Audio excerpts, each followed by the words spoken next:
श्रीराम समर्थ. श्री गोंदवलेकर महाराज प्रवचने. दिवस 206. सद्गुरूला शरण जावे. प्रत्येकजण पोटाला खायला मिळावे म्हणून खटपट करीत असतो, परंतु आपल्या इच्छेप्रमाणे आपल्याला मिळते का? नाही. म्हणून सांगायचे कारण असे की जर आपण विषयांकरता इतके झटतो तर देवाच्या प्राप्तीकरता श्रम करायला नकोत का? संत सांगतात तो मार्ग चोखाळून पाहावा. एकदा ठाम विचार करून आपण ज्याला गुरु कल्पिला तो सांगेल तेच साधन मानावे. गुरु देहातच असावा हे मानणे चूक आहे. गुरु हे देहात कधीच नसतात. गुरु प्रत्यक्ष देवच आहे अशी भावना ठेवून वागले पाहिजे.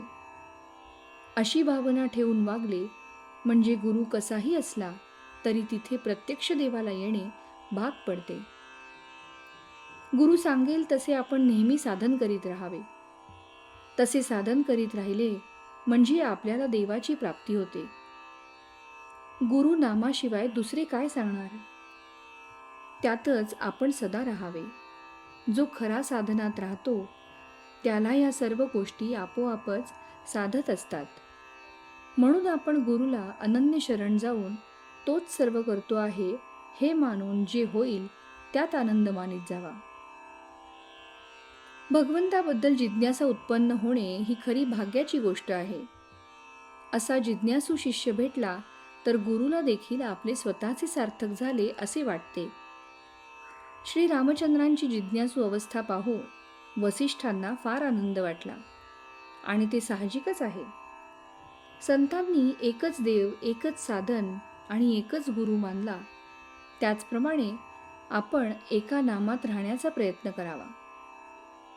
मुलगा हसत खेळत असताना बाप त्याला घेतो, पण रडू लागला की खाली ठेवतो. याच्या उलट मुलगा रडत असला तर आई त्याला घेते. हाच देवामध्ये आणि संतांमध्ये फरक आहे. बर्फामधले पाणी काढले तर काहीच उरत नाही, त्याप्रमाणे संतांमधले भगवंताचे प्रेम जर काढून टाकले तर त्यांच्यामध्ये मग काही उरतच नाही. साधन करण्याचे कष्ट न होता वस्तू साध्य करून घेण्याचा मार्ग म्हणजे सत्संगती हा होय. आपल्या मनावर संगतीचा फार परिणाम होतो. नुसता हेतू काम करीत नसून संगत काम करीत असते. संगत दोन प्रकारची आहे, घातक आणि उत्तम.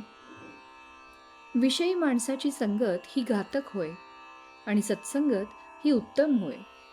सत्संगतीमध्ये असताना आपल्या ठिकाणी दोष आहे असे ज्याला कळेल तो लवकर सुधारेल.